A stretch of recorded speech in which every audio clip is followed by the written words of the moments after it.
Good morning, everyone. Robin Shea here. It is day 13 of Before the Fork, the 28-day experience. And wow, what a weekend. I ended up sleeping in a little bit this morning. I have a very, very quiet house. Kelly and I get to have a cup of coffee by ourselves this morning, as opposed to the house full of people that I've had for the last 2 weeks. So this has really been a nice, quiet morning after an extremely busy 2 weeks and especially weekend. Hi, Michael Ann. This morning, I want to talk to you about a message that may resonate in many areas of your life, but you can certainly apply it to your food and fitness world. And that is the story of the sheep, the wolf, and the sheepdog. So before I get into that story, I want to tell you a little something. Many years ago, I think I was 18, in that neighborhood. And it had snowed in Dallas. Hi, Peggy. And snow in Dallas is kind of a rare thing. It's usually not a beautiful snow. It's usually kind of an icy, sleet, snowy mixture. And there were some friends of mine and I were walking from an apartment complex to like a 7-Eleven. And there's probably 8 or 9 of us. So of course, snow in Texas at night brings out the crazies. Everyone is so excited that there's snow on the ground or white stuff coming from the sky. So we're walking to 7-Eleven and this car is approaching us and there's someone hanging out the window of the car, and all of the friends that I'm with, as the car's approaching and this person is kind of yelling and, waving his hands, all of my friends dove in the ditch. And I stood up thinking that this person was saying hello, that he recognized us walking and was just, being friendly, saying hello. Well, as I'm standing there, I get pelted. Hi, Tammy. I get pelted in the face with a snowball. And I mean, it drops me. It hits me square in the face, and it's a mixture of ice and snow, and man, it just dropped me. And I remember thinking, why didn't it occur to me that everyone I was with recognized that this person had no good intentions? And they dove into safety, into the ditch. And I just stood there with my Pollyanna spirit, and I got pegged in the face with a snowball. And that always stayed with me, because I remember thinking that I have an opportunity to, I view life through a very Pollyanna, goodness, kindness, that type of thing in the world.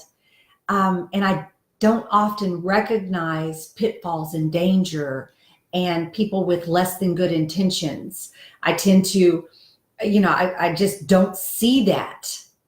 So let's flash forward my whole young adult life as a mother. I did very much the same thing. Hi, Melissa. Hi, Bernadette. I think Melissa knows the snowball story. So I've gone through my whole young adulthood into motherhood, into my middle age, really, with very much a Pollyanna perspective on life.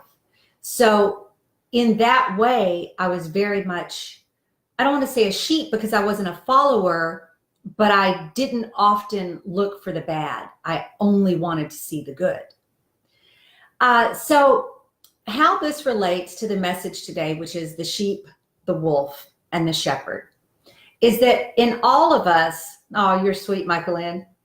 In all of us, we have a propensity to be a little bit more of a wolf or a little bit more of a sheep, a little bit more of an aggressor or a little bit more of the Pollyanna personality. But we all have both. So if we're too Pollyanna and we're too much of the sheep, we get hit in the face with snowballs because we just are not in tune with the dangers in our environment. If we're a wolf, then we're a predator by nature, and that comes with its own bag of garbage and self-defeating behaviors, and really just such a toxic spirit. So you have the sheep, you have the wolf, and the perfect balance is that shepherd or sheepdog. And that sheepdog protects the naive sheep, but it also is heightenedly aware of the damage that the wolf can do. So it possesses both very, very equally. And it is the guardian over the sheep, and it's the guardian from the wolf. And it was just a few months ago that I realized in my own life, I had to cultivate my sheepdog. I had to cultivate my shepherd.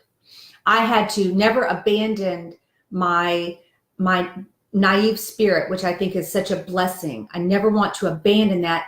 But I was at a point in my life personally that I better get a heightened awareness of people and things that are not good intentioned. And that if I didn't do that, then I was just resigning myself to be a sheep. And I refuse to do that anymore. So I really looked into this paradigm of sheep, wolf, and shepherd. And I decided, I made a conscious decision to stop being a sheep. I always want to protect that spirit, and I always want to be able to see the good. That's natural. That comes very natural to me. But I had to cultivate what evils there truly are that can derail me or that can not be looking out for my best interest. Not everyone shares a kind spirit. And it takes you cultivating your own sheepdog to look out for the goodness and the kindness in yourself, but to be heightenedly aware that there are evils out there, even evils inside of you. And that a good shepherd looks after both. They preserve the goodness and they mitigate the damage from the badness. And so I made a conscious effort to cultivate my sheepdog. As a matter of fact, I do joke with my sisters now, I'm a sheepdog. I mean, it's just kind of like a running joke. I'm a sheepdog, because they both know, both my sisters know that that's my propensity, is to yield on the err on the side of kindness, even at the expense of my own self. That girl that was waving to the boy that nailed her in the face with a snowball. For many years, that message didn't drive home that there are evils out there that you do have to protect yourself from.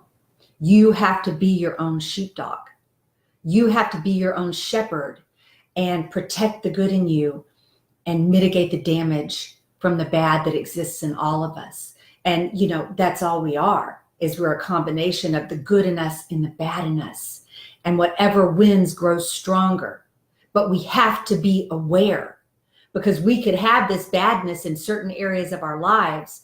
And if we're a sheep and we're not recognizing it, and we're unable to see our own vulnerabilities and weaknesses and maybe toxic thought cycles or toxic behaviors, how can we ever be the sheepdog over our own good and bad sides if we're unwilling to acknowledge the bad that exists inside of us as well?